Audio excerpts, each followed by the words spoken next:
बिस्मिल्लाहिर्रहमानिर्रहीम, अस्सलाम वालेकुम। हुकूमत मुखालिफ ऑपोजिशन इत्तेहाद पीडीएम मुश्किलात का शिकार दिखाई दे रहा है। तहरीक चलाने के तरीकाकार के ऊपर पीडीएम में शामिल सियासी जमातें इख्तलाफात का शिकार हो रही हैं। ऐसे में हुकूमत को घर भेजने के नारे भी हवा होते हुए दिखाई दे रहे हैं। एक तरफ मौलाना फजलुर रहमान और मुस्लिम लीग नून के कायदीन इन हाउस तब्दीली के इम्कान को मुस्तरद करते रहे, तो दूसरी तरफ साबिक सदर आसिफ अली जरदारी की जानिब से अरकान असम्बली के इस्तीफों पर एक बड़ा बयान सामने आ गया था, जिसमें उनका कहना था कि हम बेहतर जानते हैं इस्तीफे कब देने हैं। इस हवाले से डिक्टेशन नहीं चाहिए। सेनेट इंतखाबात से कबल पहले तो पीपल्स पार्टी ने इस्तीफों से इनकार किया और फिर सेनेट इंतखाबात में जाने का मौक़िफ़ अपनाया, जो मुस्लिम लीग नून समेत दीगर जमातों को भी मानना पड़ा। लेकिन फिर एक नया महाज खोल दिया गया। इमरान खान को वज़ीर आज़म तस्लीम न करने वाले और सिलेक्टेड के नारे लगाने वाले बिलावल भुट्टो ने वज़ीर आज़म इमरान खान के खिलाफ तहरीक अदम एतमाद लाने का ऐलान कर दिया है, जिसके बाद बयानात का एक नया सिलसिला शुरू हो गया है। बुरी तरीका ये है कि हम अदम एतमाद लेकर आए, ना लायक, ना जायज, ना अहल सिलेक्टेड वज़ीर आज़म के खिलाफ। हम अपने इत्तेहादियों को इस स्ट्रैटेजी पे मनाएंगे, एक पेज पे लेकर आएंगे। बिलावल भुट्टो साहब के पास ऐसे नंबर्स हैं तो वो जरूर पेश करें जिससे वो तहरीक अदम एतमाद ला सकते हैं, लेकिन एक ही रास्ता है जिस पर चलना चाहिए और वो ये है कि इस हुकूमत के खिलाफ एक फैसला कौन लॉन्ग मार्च करनी चाहिए। अदम एतमाद की तहरीक जो वो लाना चाहते हैं, ये एक आईनी शिक मौजूद है। तहरीक इंसाफ और उसके जो इत्तेहादी हैं, इंशाअल्लाह हम उसका मुकाबला करने की पोजीशन में हैं। दूसरी जानिब राजा जफरुल हक और शाहिद खाकान अब्बासी के ज़ेर सदारत मुस्लिम लीग नून के पार्लिमानी पार्टी के इजलास में सेनेट इंतखाबात में हिस्सा लेने का फैसला कर लिया है। इजलास के बाद मुस्लिम लीग नून की नायब सदर मरियम नवाज ने सहाफियों से गुफ्तगू करते हुए ये दावा किया है कि हुकूमत अपोजिशन की मिन्नतें कर रही है, लेकिन अपोजिशन कोई ताउन नहीं करेगी। हुकूमती वफ्द से बातचीत की तफसील बता दी तो हैरान रह जाएंगे आप।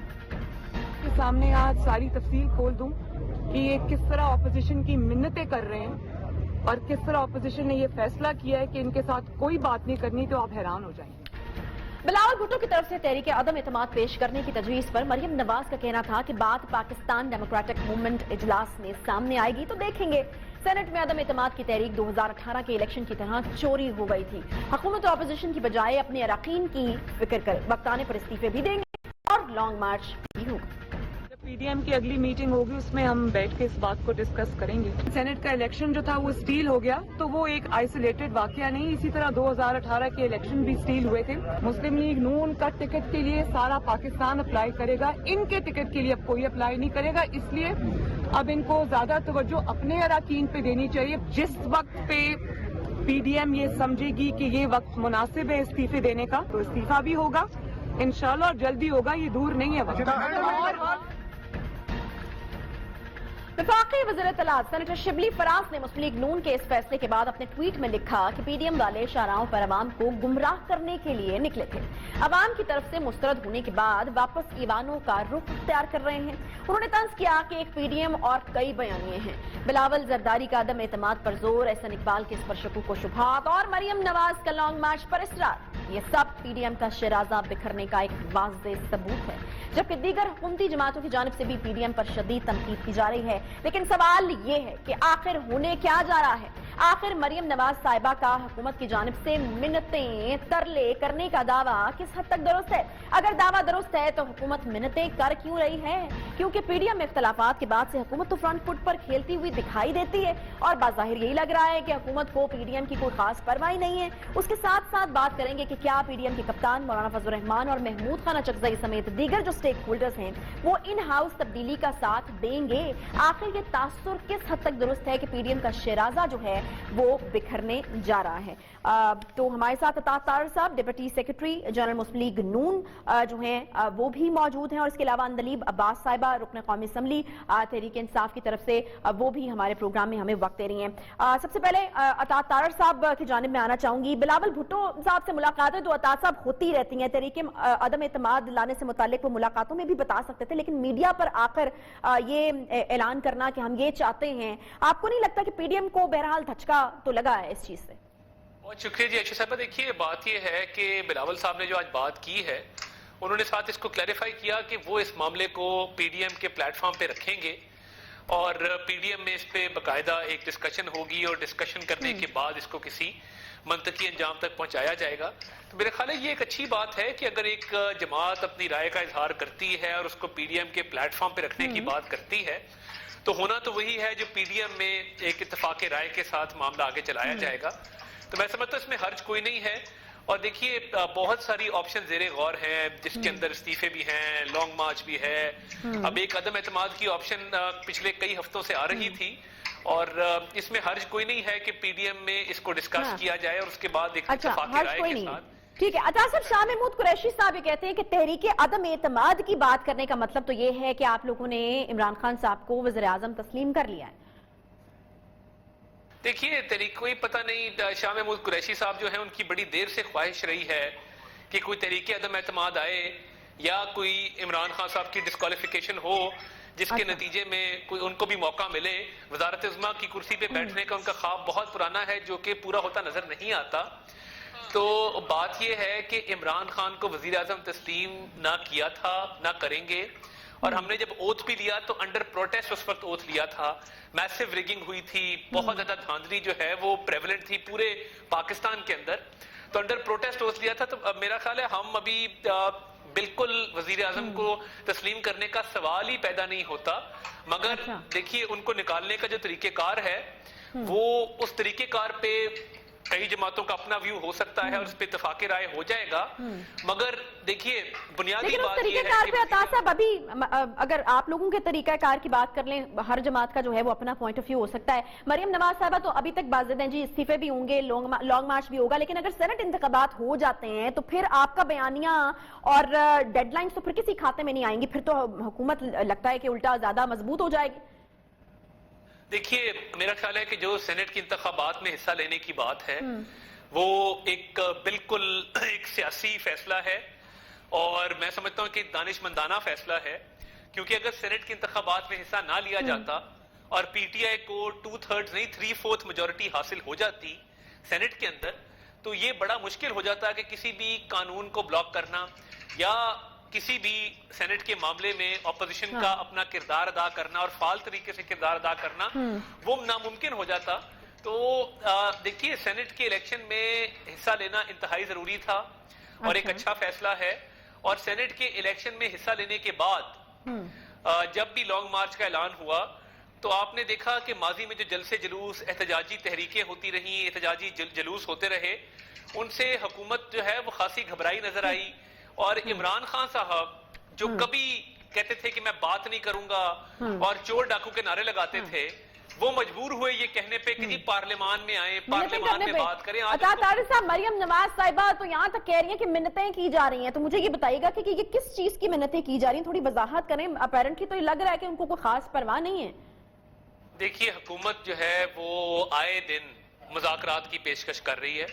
اور دیکھیے ہمارے ایک سینئر لیڈر کے ساتھ لاہور جلسے سے پہلے بھی ایک رابطہ ہوا تھا ایک وفاقی وزیر کی طرف سے اور انہوں نے بات چیت کی پیشکش کی تھی.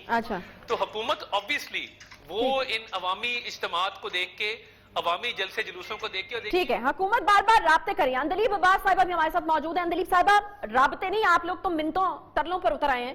یہ مریم نواز صاحبہ کہہ رہی ہیں, یہ میں نہیں کہہ رہی, تو مجھے یہ بتائیں کہ آپ کیوں کر رہے ہیں اتنی منتیں ان کی. عائشہ, وہ 3 ورڈز ہوتے ہیں کہ پی ڈی ایم اور مریم کا کیا حال ہے. فلیٹ, فلوپ اور فیلڈ. مطلب اس سے زیادہ آپ کیا دیکھیں گے کہ آئے تھے کہ جی 31 دسمبر تک حکومت ہے, اس کے بعد چلی جائے گی. 31 دسمبر کیا 31 جنوری ہو رہا ہے. پھر تھا کہ جی ہم نے لانگ مارچ شروع کرنا ہے جنوری میں, وہ لانگ مارچ کیا شارٹ مارچ بھی نہیں ہوا. اس کے بعد تھا کہ جی ہم نے سینٹ میں الیکٹرل کالج توڑ دینا ہے. وہ الیکٹریکل کالج توڑنے کی بجائے خود منتیں کر کر کے واپس آ رہے ہیں. پھر یہ تھا کہ جی الیکشنز, ہم تو پارلیمنٹ کو مانتے ہی نہیں, ہم نے دوبارہ سے الیکشن کرانے, وہ بائی الیکشنز میں حصہ لے رہے ہیں. پھر یہ تھا کہ جی ہمارا مقابلہ تو آپ سے نہیں ہے عمران خان سے, ہمارا مقابلہ تو آپ کو لانے والوں سے ہے. اب وہ سارے مقابلے ہمارے ساتھ کرنے کو تیار ہو گئے ہیں. تو مجھے یہ بتائیں, اوپر سے مزے کی بات یہ ہے کہ کسی پی ڈی ایم میں 11 جماعتیں اور 11 طرف منہ ہیں. مریم کہہ رہی ہے کہ جی ہم نے, احسن اقبال کہہ رہا ہے جی ہم نے تو لانگ مارچ کرنا ہے. بلاول کہہ رہا ہے کہ جی ہم تو نو کانفیڈنس موو لانا چاہ رہے ہیں. اور خود ہی کہہ رہے ہیں کہ ہمارے پاس اس کی نہیں ہے. بلاول ان کو کہہ رہا ہے کہ نو کانفیڈنس اس لیے کر رہا نہیں، ہوں. بلاول تو کہہ رہے ہیں کہ وہ نو کانفیڈنس لانا چاہ رہے ہیں، لیکن آپ لوگوں کے جو اپنے وزراء ہیں وہ بڑی عجلت کا مظاہرہ کر رہے ہیں، جس پر پرویز رشید صاحب نے کہا ہے کہ جتنی وہ عجلت کا مظاہرہ کر رہے ہیں وزیر داخلہ اور وزیر دفاع کے بارے میں، تو لگتا ہے کہ جو وزیر اعظم کی رسوائی کا وہ تماشا جو ہے وہ دیکھنا چاہتے ہیں. تو اس پہ کیا کہیں گے آپ؟ وہ کیا کہتے ہیں گھسیانی بلی خود ہی نمبا کیا کہتے ہیں کھمبا کھوچنا شروع ہو جاتی ہے نا، وہ کھمبا نوچنا شروع ہو جاتی ہے. گھسیانی بلی کھمبا نوچے. تو وہ اب کیا کریں، مطلب ان کا یہ تو کسی کو منہ دکھانے کے قابل نہیں ہے. اور ان کو تو بلاول نے کہہ دیا کہ جی انہوں نے فیل ہو جانا ہے تو ہم نو کانفیڈنس کریں گے. ہم نے کہا جی ہمارا کانفیڈنس ہائی ہے. آپ کو ہم نے سب سے پہلے کہا تھا آئیں، ہم نے لاہور کا جلسہ آپ کو کھلا دیا، ہم نے ای سی پی کی احتجاج کھلا دیا. اب مجھے بتائیں کہ وہ بیچارے کیا کریں. وہ ان کو نہیں تو واقعی کانفیڈنس ہائی ہے. اگر وہ اسی پہ بات کر لیتے نا، بیکاز تحریک عدم اعتماد کی بہت زیادہ بات ہو رہی ہے. اگر تحریک عدم اعتماد آ جاتی ہے تو کانفیڈنس واقعی اتنا ہائی ہے، آپ کو لگتا ہے کہ اتحادی آپ کا پورا ساتھ دیں گے اور وہاں سے کوئی خطرہ نہیں ہے؟ دیکھیے یہ 2 دفعہ ہو چکا ہے. جیسے انہوں نے لانگ مارچ لاسٹ ٹائم کیا تھا، ہم نے بڑے آرام سے اس کو گزارا. حکومت کا کام ہوتا ہے. ابھی بجٹ میں انہوں نے دعویٰ کیا تھا کہ جی ہمارے بندے پورے نہیں ہو گئے تو بجٹ ہی نہیں چلے گا تو حکومت ختم ہو جائے گی. ہمارے بندے پہلے سے بھی زیادہ تھے، ان کے بندے پہلے سے بھی کم تھے.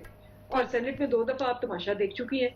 تو ہم تو اس لیے کہتے ہیں جو مرضی کر لو، عوام آپ کے ساتھ نہیں کھڑی. کیونکہ جب آپ چوری اور کرپشن اور اپنی جو ہے یہ ساری لوٹ مار چھپانے جاتے ہیں، صرف آپ کے کچھ چند جن کا شیئر ہوتا ہے ایسی چیزوں میں یا جو بیچارے ابھی سمجھ نہیں پا رہے ہوتے وہ جاتے ہیں. باقی جو ہے آپ نے دیکھ لیا لاہور کے اندر ان کے پاس 95% سیٹیں ہیں. اور لاہور نے جو ان کے ساتھ کیا اس کے بعد. اچھا ویسے اندلیب صاحبہ، ویسے فرینکلی مجھے بتائیے گا کہ ابھی جو مذاکرات کا دور چل رہا ہے اس میں حکومت کی نیت ہے کیا اپیرنٹلی اس طریقے سے جیسے حکومت کو کرٹیسائز کیا جاتا ہے کہ جی بیٹھنا چاہیے، حکومت ہے، حکومت کا یہ رویہ نہیں ہونا چاہیے، روڈ نہیں ہونا چاہیے، ان کو خود بیٹھنا چاہیے. یہ اس چکر میں آپ لوگ بیٹھ رہے ہیں یا واقعی کوئی سیریسنس بھی ہے؟ کیونکہ شہزاد اکبر صاحب کی طرف سے یہ ملزم آ گئے، مجرم آ گئے، یہ تو مذاکرات سے پہلے بدمزگی پیدا کرنے والی بات ہے نا. تو آپ لوگ کیا سیریس بھی ہیں ان مذاکرات کو لے کر یا بس ایسے ہی؟ اچھا یہ بڑی امپورٹنٹ آپ نے بات کی. دیکھیں جب کورونا یہ سیکنڈ ویو آئی تو اسپیکر صاحب نے ان کو لکھ کے بھیجا اور یہ ان کی پارلیمنٹری کمیٹی بنی ہوئی ہے اور انہوں نے اس میں سے بھی دے واکڈ آؤٹ نہیں آئے. خان صاحب نے شروع سے کہا ہوا ہے کہ ہر چیز پہ ہم تعاون اور کمپرومائز کریں گے لیکن کرپشن پہ نہیں کریں گے. اب جب فیٹف کا معاملہ آیا تھا جس میں ہم بلیک لسٹ ہو رہے تھے، گرے پہ بھی انہوں نے ڈالا اور اب ان کا گن صاف کر کے آگے جانا چاہتے ہیں. یہ ہمیں بلیک لسٹ میں کر رہے تھے اور کہہ رہے تھے پہلے جی ہماری وہ 34 شکیں جو ہیں وہ یہ والا جو فرلا ہے جو ہمیں دیا انہوں نے، اس فرلے کا وہ کہیں جا رہے ہیں، اس فرلے کا وہ کہیں جا رہے ہیں جی آپ ہمیں پہلے 34 شکیں دیں، جس کا مطلب ہے کہ ہمارے کیسز سارے بند ہو، نیب ختم ہو، پھر ہم آئیں گے. تو وہ اب اس پہ ہم کیا کریں؟ اب مجھے یہ بتائیں کہ اگر یہ آج میں آپ کو لیٹسٹ بتاتی ہوں. لیٹسٹ ہماری اسمبلی شروع ہوئی، کوشچن آ رہا ہے، یہ اپنی کسی میٹنگز میں تھے، اس کے بعد آئے. اب اتنی دیر بعد اسمبلی شروع ہوئی ہے، آپ عوام کے مسئلوں پہ بات کریں، آپ عوام کی، ہم سارے بیٹھے ہیں، آپ ان کو ہمیں سوال کریں. ایک گروپ جو پی ایم ایل این تھا اس کے ہاتھ میں شہباز شریف کی تصویر تھی اور ایک خورشید شاہ کی تصویر تھی پیپلز پارٹی، اور آ کے ان کو سیٹوں پہ رکھ دیا اور اس کے بعد کورم اور واک آؤٹ کر دیا. اچھا تو مجھے بتائیں کہ یہ عوام کے ریپرزینٹیٹیوز ہیں یا اپنے آقاؤں کے ریپرزینٹیٹیوز ہیں؟ یہ عوام کے مسئلے حل کرنے آئے ہیں یا اپنے لیڈروں کے مسئلے حل کرنے آئے ہیں؟ بہت شکریہ اندلیب عباس صاحبہ، آپ کا یہ کہنا کہ آپ لوگ تو پوری نیت کے ساتھ اور پوری سیریسنس کے ساتھ جو ہے یہ مذاکرات کرنا چاہتے ہیں، لیکن شاید دوسری طرف سے کوئی عوام کی بات ہوتی نہیں ہے، بلکہ وہ جو جیسے کہ آپ نے کہا کہ اپنے آقاؤں کو سپورٹ کرنے آئے ہیں یا عوام کی بات کرنے آئے ہیں، تو یہاں پر جو ہے وہ مسئلہ اٹکا ہوا ہے. چھوٹا سا مجھے بریک لینا ہے، بریک کے بعد جب واپس آئیں گے تو آج ہم نے بات کرنی ہے ایک بہت ہی امپورٹنٹ سوشل ایشو کو لے کر کے. منشیات کا استعمال اتنی تیزی سے بڑھا ہے کہ شاید ہم اس کے حوالے سے امیجن بھی نہیں کر سکتے، اور ہمارا مستقبل، ہمارے نوجوان جو ہیں تمام تر हुकूमती इक़दामात और कार्रवाइयों के बावजूद मनशियात का इस्तेमाल बढ़ता ही चला जा रहा है, जबकि मनशियात बेचने के लिए सोशल मीडिया एप्लीकेशंस का इस्तेमाल भी अब बढ़ा है। खास तौर पर यूनिवर्सिटीज और कॉलेजेस में सिगरेट पीना एक फैशन की शक्ल इख्तियार कर चुका है। मैं सिगरेट ही नहीं बल्कि हशीश यानी चर्स और इसके अलावा दीगर जो ड्रग्स हैं उनका इस्तेमाल भी काफी बढ़ा है। इस हवाले से साबिक इंसदाद मनशियात के साबिक वजीर ने माजी में इंकशाफात भी किए थे और बताया था कि सिर्फ लड़के ही नहीं बल्कि लड़कियों की एक बड़ी तादाद भी मनशियात की आदी बन रही है। खास तौर पर यूनिवर्सिटीज और कॉलेजेस में सिगरेट पीना, हशीश यानी चर्स के धुएं उड़ाना और मनशियात पसंद होना इंफरादियत का एक पैमाना समझा जाने लगा है। यानी अब इसको फैशन के तौर पर एक फैंटेसी के तौर पर देखा जाने लगा है। फिर स्टेटस सिंबल भी जो है वो लोग अब इसको समझना शुरू हो गए। नौजवान नस्ल हशीश के अलावा वो हेरोइन और क्रिस्टल नामी नशा आवर कीमियाई मादे जो है वो भी इस्तेमाल कर रही है। मनशियात का इस्तेमाल बड़े शहरों ही नहीं बल्कि सहराए थर जैसे इलाकों में भी काफी बढ़ चुका है। इनमें इंतहाई खतरनाक हद तक इस्तेमाल होने वाली नशा आवर चीज छालिया भी है। लेकिन सवाल यह है कि आखिर नौजवान बड़ी तादाद में मनशियात की तरफ क्यों जा रहे हैं या उसकी आदत को क्यों अपना रहे हैं। यूनिवर्सिटीज और कॉलेजेस में मनशियात का इस्तेमाल और इसका ट्रेंड क्यों बढ़ रहा है। तमाम तरह हुकूमती इक़दामात और दावों के बावजूद आखिर मनशियात के इस्तेमाल पर काबू पाना मुश्किल क्यों हो रहा है। आखिर कौन से ऐसे इक़दामात हैं जिनकी बदौलत इससे छुटकारा हासिल किया जा सकता है। इसी अहम मुद्दे पर बात करने के लिए फजल वाहिद साहब हमारे साथ मौजूद हैं। इनका तारुफ मैं आपसे करा दूं। एडिक्शन साइकोलॉजिस्ट हैं जी, CEO हैं लाइफलाइन रिहैब के और ज़हनी अमराज का भी इलाज करते हैं माहिर इंसदाद मनशियात भी। बहुत शुक्रिया फजल वाहिद साहब प्रोग्राम में ज्वाइन करने के लिए। फजल वाहिद साहब ये जो रिपोर्ट है ये तो बड़ी अलार्मिंग किस्म की रिपोर्ट है कि सालाना 40,000 से ज्यादा तलबा जो हैं जो जिनको मुस्तकबिल माना जाता है किसी भी मुल्क का वो इसका शिकार हो रहे हैं। तो बहुत बड़े नंबर्स हैं। क्या वाकई हालात इतने खराब हैं ऑन ग्राउंड? क्योंकि ये तो एक रिपोर्ट है, क्या ठीक कह रही है ये रिपोर्ट? नहीं, इससे ज्यादा खराब है। एक्चुअली ये जो स्टैटिस्टिक्स आपने शेयर किए हैं ये 2013 के स्टैटिस्टिक्स हैं। UNODC ने पाकिस्तान में रिसर्च किया था और इन स्टैटिस्टिक्स से अब जो है बात काफी आगे जा चुकी है। तब चूंकि these were very conservative statistics तो तब बताया गया था कि कोई 8 मिलियन के करीब ऑलरेडी यहाँ पे लोग हैं जो ड्रग अब्यूज करते हैं और हर साल उसमें से 40 से 50 हजार लोगों का उसमें इजाफा हो रहा है। तो that paints a very bleak picture. और इसमें दिन ब दिन आजकल जैसे आपने जिक्र किया स्पेशली कोविड की वजह से आपने एक सर्वे का भी जिक्र किया क्योंकि कैप्टिविटी और स्ट्रेस की वजह से 2013 वाला आपने जिक्र किया। लेकिन अभी हमने एक रीसेंट रिपोर्ट भी आपके साथ शेयर की है। ड्रग एडवाइजरी ट्रेनिंग हब की साल 2020 की रिपोर्ट है जिसके मैंने दादोशुमार आपसे शेयर किए। जी क्यों बढ़ा है ये? बट स्टिल देखें दो तीन वजूहात है जिसकी वजह से स्टैटिस्टिक्स हमेशा कंजर्वेटिव आती हैं। एक तो इसके साथ स्टिग्मा अटैच है। तो यूजुअली लोग ये डिस्क्लोज भी नहीं करते कि हमारे घर में या मैं खुद कोई ड्रग एब्यूज कर रहा हूं। तो उस वजह से भी जो स्टैटिस्टिक्स है वो काफी कंजर्वेटिव आ रहे हैं। ठीक है। एक सर्वे के मुताबिक मैं आपसे शेयर करूं कि पाकिस्तान में तकरीबन अब ये तादाद 1 करोड़ के करीब जा चुकी है और इसमें चूंकि हमारी आबादी 60% नौजवान नस्ल पे मुश्तमिल है, 30 साल से नीचे है, जिसका मतलब है कोई 60 लाख तो इसमें नौजवान जो है वो अब इन्वॉल्व हो चुके हैं ड्रग अब्यूज में। और ये तो हम इसको देख रहे हैं एक इंडिविजुअल के एंगल से। अगर आप फैमिली के एंगल से देखें तो पाकिस्तान में टोटल फैमिलीज कोई 3.25 करोड़ है, जिसमें से आप यूं समझ लें कि 1 करोड़ के करीब जो फैमिलीज है वहां पे ये मसाइल पाए जा रहे हैं उनकी। अच्छा फजल साहब, ये इसमें जो सबसे अलार्मिंग किस्म की चीज है ना वो तलबा में इस रुझान का बढ़ना है। यूनिवर्सिटीज या कॉलेजेस जहां पर वालिदैन बच्चों को तालीम हासिल करने के लिए भेजते हैं। और फिर एक और जो बड़ी गलत चीज इसके साथ जुड़ रही है वो ये कि ये इसको स्टेटस सिंबल माना जाने लगा है, इसको फैशन के तौर पर अपनाया जाने लगा है। जो लोग इसको नहीं इस्तेमाल करते, शायद मेरा ख्याल है कि दूसरे जो लोग इसको इस्तेमाल करते हैं उनको डिग्रेड करते हैं कि तुम लोगों को तो कुछ पता ही नहीं है या तुम लोग तो मॉडर्नाइज हो ही नहीं सके हो। तो ये जो फैंटेसाइज करने वाली एक चीज है ये कितनी खराब चीज है और ये कितना इसको बढ़ावा दे रही है? देखिए इसमें 2-3 फैक्टर्स ने कंट्रीब्यूट किया। आपने बिल्कुल ठीक आइडेंटिफाई किया। ये जो रोमांटिसाइज किया गया ड्रग्स को, इसमें पुराने जमाने में मूवीज में चूंकि इसको एक फैशन के तौर पे दिखाया जाता था, उसके बाद हमारे याददाश्त पे टीवी पे एडवर्टाइजमेंट तक चल रहे होते थे। फिर जो सक्सेसफुल लोग हैं अनफॉर्चुनेटली ज्यादातर वो ड्रग अब्यूज के साथ एक्सपेरिमेंट करते हैं और उनको देखा देखी बाकी लोग भी वहां से मोटिवेट हो रहे होते हैं। तो पीयर प्रेशर जैसे आपने जिक्र किया, that has a very huge role in that. जब आपके इर्द गिर्द के लोग, आपके इर्द गिर्द के स्टूडेंट्स, आपके फ्रेंड्स कर रहे होते हैं और कॉन्स्टेंटली कर रहे होते हैं and they look down upon you कि आप क्यों नहीं कर रहे हैं, आप मॉडर्न इनफ नहीं हैं, तो स्टेटस सिंबल का भी चूंकि ये इसका एक अलामत समझा जाता है अभी, तो इस वजह से इस तादाद में अब काफी ज्यादा इजाफा हो रहा है। تو کس طرح قابو کیسے پایا جا سکتا ہے اگر ہم اس کے حل کی طرف آنے کی کوشش کریں؟ حکومت کا تو یقیناً ایک رول ہونا ہی چاہیے، پھر پیرنٹس کو کس حد تک اس پر الرٹ رہنا چاہیے، کیونکہ نہ صرف یونیورسٹیز اور آگے کے لیول پہ اب اس طرح کی خبریں بھی آ رہی ہیں کہ سکولز تک میں جو یہ چیز ہے، جو بہت چھوٹے بچے ہوتے ہیں جن کے کچے دماغ ہوتے ہیں، وہاں پر بھی یہ چیزیں بہت زیادہ جو ہیں وہ شروع ہو چکی ہیں۔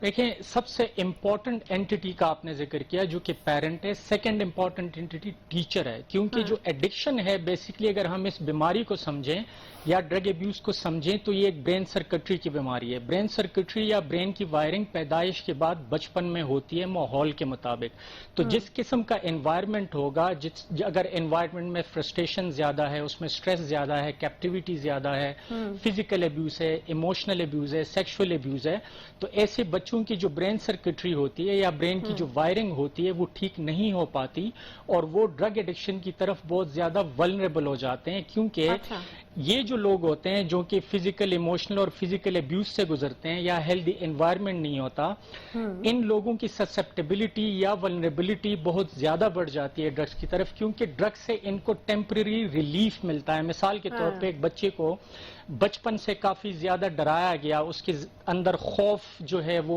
انجیکٹ کیا گیا، انگزائٹی ڈس آرڈر کا وہ شکار ہو گیا، تو اب اچانک اگر وہ بڑا ہوتا ہے، کالج میں جاتا ہے، اچانک اس کو فریڈم اور لبرٹی ملتی ہے اور وہ ارد گرد اپنے دوستوں کے ساتھ اگر وہ ڈرگ ایبیوز کرتا ہے یا ڈرگز ایکسپیریمنٹ کرتا ہے تو وقتی طور پہ اس کی جو انگزائٹی ہے وہ ختم ہو جاتی ہے، وہ اس کے تمام جو نفسیاتی مسائل ہیں وہ وقتی طور پہ اس نشے کی وجہ سے حل ہو جاتے ہیں، تو وہ پھر اس حل کو ریپیٹ کر رہے ہوتے ہیں، لیکن وہ جو حل ہے یعنی کہ نشے کا استعمال وہ بذات خود ایک بہت بڑا مسئلہ بن جاتا ہے، اور جس مسئلے کو وہ ڈرگز کے تھرو حل کر رہے ہوتے ہیں وہ چھوٹا رہ جاتا ہے، ڈرگ بذات خود بڑا مسئلہ بن جاتا ہے۔ جیسے سٹریس کی صورت میں لوگ سگریٹ کی کریونگ زیادہ ہوتی ہے، الکوہل کی کریونگ زیادہ ہوتی ہے، کوئی اس سے اپنے انہیبیشنز کو ختم کرتا ہے ڈرگز کے ذریعے، کوئی ڈرگز کے ذریعے اپنے سیلف اسٹیم کو، سوشل فوبیا کو، پبلک سپیکنگ کے لیے اور ڈفرینٹ قسم کے مسائل کو حل کرنے کے لیے بھی یوز کرتے ہیں، اور پھر استعمال کے دوران ان کو اس کی ایڈکشن ہو جاتی ہے، ایڈکشن ہو جاتی ہے۔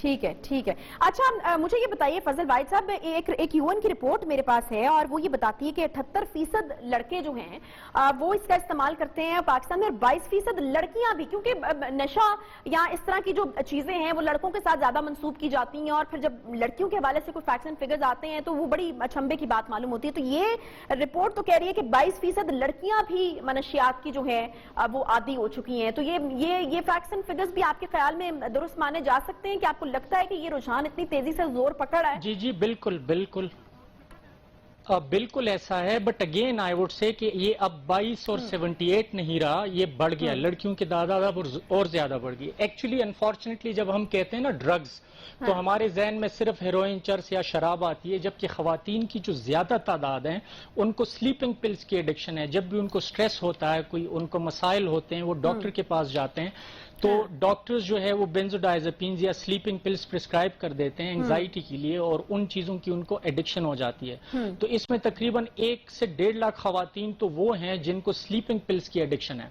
پھر نیو جیسے آپ نے انٹرو میں بھی ذکر کیا کرسٹل میتھ یا آئس جس کو ہم کہتے ہیں، میتھمفیٹامین، وہ چونکہ بہت کامن ہو گیا ڈرگ، اور شوبز سے وابستہ جو خواتین ہیں ان میں یہ رجحان اس لیے بھی بڑھ رہا ہے کیونکہ آئس کا ایک سائیڈ افیکٹ یہ بھی ہے کہ وہ وزن کو بہت انسٹنٹلی ڈراپ کرتا ہے۔ تو جو خواتین شوبز سے جن کا اسپیشلی تعلق ہے یا ویٹ مینجمنٹ ان کی زندگی میں امپورٹنٹ ہے، ان کا بھی رجحان زیادہ جو ہے وہ میتھمفیٹامین کی طرف جا رہا ہے، اور وہ انسٹرومنٹل یوز کر رہا ہے، یعنی میتھمفیٹامین کو فضل بھائی صاحب بہت شکریہ، بٹ یہاں پہ وزن ڈراپ کرنے کی بات کی، اور یہ ایک ایسی چیز ہے جہاں پہ وزن ڈراپ کرنے کی بات آتی ہے وہاں پر ہم دیکھتے ہیں کہ یوٹیوب کے ویڈیوز کے اوپر بھی اتنے ویوز آ جاتے ہیں۔ تو میں یہاں پر ایک چیز کہنا چاہوں گی کہ وزن ڈراپ کرنا تو ایک اس کا وہ ہوگا، لیکن یہ آپ کے لیے بہت زیادہ نقصان دہ ہو سکتی ہے، تو اس کو بالکل بھی اس طریقے سے دیکھنے کی ضرورت نہیں ہے کہ آئس جو ہے آپ کا وزن ڈراپ کرتی ہے۔ والدین کا رول یقیناً بہت زیادہ امپورٹنٹ ہے، ہر وقت آپ کی ایک نظر جو ہے وہ آپ کے بچوں کے اوپر ہونی چاہیے کہ باہر جا کر وہ کیا کرتے ہیں، کس وقت آتے ہیں، کس وقت جاتے ہیں، کس کے ساتھ اٹھتے ہیں اور بیٹھتے ہیں۔ اس سے آپ بالکل بھی سبکدوش نہیں ہو سکتے، ذمہ داری سے اسکول بھیج کر آپ یہ نہیں کہہ سکتے کہ آپ کی ذمہ داری جو ہے وہ پوری ہوگی۔ ایک چھوٹا سا مجھے بریک لینا ہے، بریک کے بعد واپس آئیں گے تو بات کرنی ہے ہمیں शेखुपुरा में आसिया कोमल नामी लड़की को इज्तिमाई ज्यादती का निशाना बनाया गया। इज्तिमाई ज्यादती करने वाले मुल्जिमान जाए वक्फा से फरार हो गए। पुलिस ने 14 रोज कबल डीएनए मैच होने पर 3 मुल्जिमान को गिरफ्तार किया था। तीनों मुल्जिम सगे भाई और संगीन वारदातों में मुलविस थे। पुलिस बरामदगी के सिलसिले में परवेज और जुनेद 2 भाइयों को जाए वक्फा से वापस ला रही थी। केशर के करीब मुल्जिमान के साथियों ने पुलिस पर हमला कर दिया। हमला आवर फायरिंग करते हुए दोनों मुल्जिमान को छुड़ाकर फरार हो गए, जिसके बाद डीपीओ शेखुपुरा गुलाम मुबशर ने सब इंस्पेक्टर समेत 5 एहलकारों को मुअत्तल कर दिया। एहलकारों के खिलाफ मुकदमा भी दर्ज कर लिया गया। दूसरे ही रोज पुलिस ने 2 मुल्जिमान के मुबैना पुलिस मुकाबले में हलाकत की तस्दीक कर दी। दर्ज एफआईआर के मुताबिक शेखुपुरा के इलाके फारूकाबाद में इबान भटिया के नाके पर पुलिस को वायरलेस हुई कि कुछ अफराद मोटरसाइकिल और नकदी छीन कर इबान भटिया की जानिब जा रहे हैं। जो ही मुल्जिमान नाके पर पहुंचे तो पुलिस नाकाबंदी देखकर मुल्जिमान ने पुलिस पर अंधाधुंध फायरिंग कर दी, जिसके जवाब में पुलिस ने इक्का दुक्का फायर किए। मुल्जिमान धुंध की वजह से मौके का फायदा उठाते हुए वापस हो लिए और पुलिस पर फायरिंग करते रहे। इसी फायरिंग ने मुल्जिमान की अपनी ही फायरिंग से इनके 2 साथी जो हैं वो मारे गए। शिनाख्त हुई तो पता चला कि ये तो वही मुल्जिम हैं जो पुलिस की हिरासत से भाग निकले थे। हलाक होने वाले मुल्जिमान की शनाख्त परवेज और जुनेद के नाम से हुई। डीपीओ गुलाम मुबशर मेखन ने सूबाई वजीर मियां खालिद महमूद के हमरा प्रेस कॉन्फ्रेंस करते हुए बताया कि ये तीनों जो मुल्जिमान हैं वो सगे भाई हैं जो डकैती और राजनी की मुतादिद वारदातों में पंजाब के मुख्तलिफ थानों को मतलूब थे। गिरफ्तार मुल्जिमान में जावेद, जुनेद और परवेज शामिल हैं, जबकि मुल्जिमान के 2 भाई कत्ल के मुकदमे की सजा काटते हुए जेल में कैद हैं। डीपीओ गुलाम मुबशर मेखन ने मीडिया को बताया कि गिरफ्तार 2 भाइयों के डीएनए रिपोर्ट भी मैच कर गई है और शनाख्ती परेड के दौरान मुतासरा लड़की ने भी मुल्जिमान की शनाख्त कर ली है और ये डीपीओ के मुताबिक हलाक होने वाले दोनों मुल्जिमान आदि मुजरिम थे। अब सवाल ये है कि इतनी बड़ी तादाद में वारदातों में मुलविस होने के बावजूद ये मुल्जिमान हर मुकदमे से बरी होते रहे और पुलिस हाथ पर हाथ रखकर बैठी रही। पुलिस की जानिब से प्रोसिक्यूशन के अमल को मुकम्मल ना करने से जुराइम में मुलविस अफराद को फायदा मिलता है और वो अदालतों से रिहा भी हो जाते हैं। अदालतें मुतादिद बार इस गफलत का जिक्र भी कर चुकी हैं, मगर जब मुल्जिमान गिरफ्तार हो गए तो पुलिस ने इतने हाई प्रोफाइल केस में इतनी लापरवाही आखिर बरती क्यों? जब मुल्जिमान गिरफ्तार हो गए तो जाए वक्फा पर ले जाते हुए मुकम्मल एसओपीज का ख्याल क्यों नहीं रखा गया? पुलिस को मुल्जिमान से 2 दफा रेप जैसे घिनौने जुर्म में मुलविस होने के शवाहिद मिल गए थे, तो उन मुल्जिमान का पुलिस की हिरासत से भाग जाना एक बड़ा सवालिया निशान है। और फिर उसके ऊपर से जो कहानी दूसरी हुई कि वो मुल्जिमान पहले तो भाग निकलते हैं, उसके बाद फिर वही दोनों मुल्जिमान जो हैं वो पुलिस की फायरिंग का निशाना नहीं बनते। कोई इनकाउंटर जैसी सूरत हाल जो है वो सामने नहीं आती, बल्कि वो जो मुल्जिमान हैं वो अपने ही जो साथी मुल्जिमान हैं उनकी फायरिंग से वो हलाक हो जाते हैं। तो बड़ी फिल्मी सी ये कहानी है। शेखुपुरा से अली इमरान हमारे नुमाइंदे हमें ज्वाइन कर रहे हैं। अली इमरान, मुझे बताएगा कि ये क्या फिल्मी कहानी है, कुछ समझाइएगा किस तरह ये वाक़या पेश आया और अभी हो क्या रहा है? जी आयशा, बिल्कुल ये जब ये वाकया हुआ 24 और 25 दिसंबर की दरमियानी रात में, यहाँ से शुरू करूंगा कि उसके फौरी बाद जो है वो पुलिस इन एक्शन नजर आई। फौरी तौर पर जो है डीपीओ शेखुपुरा ने 4 टीमें दी, इन्वेस्टिगेशन की टीमें बनाई, जियो फेंसिंग कराई गई, 300 से ज्यादा अफराद को जो है वो मुश्तबा अफराद को हिरासत में लिया गया, उनके डीएनए सैंपल लिए गए और ये मुल्जमान जो है इन्हें 14 रोज के अंदर अंदर जो है वो पुलिस ने गिरफ्तार कर लिया। समुद्री से, फैसलाबाद के इलाके समुद्री से। यहाँ तक तो पुलिस की एक्टिविटीज जो है वो बहुत क्विक नजर आई। वैसे बड़ी बात है अली इमरान साहब के 14 दिन में कर लिया। हालांकि 42 मुकदमात में ये पहले ही मुल्जिमान नामजद थे, बार बार ये रिहा होते जाते थे, तो ये बड़े बावसूख किस्म के मुझे मुल्जिमान लगते थे।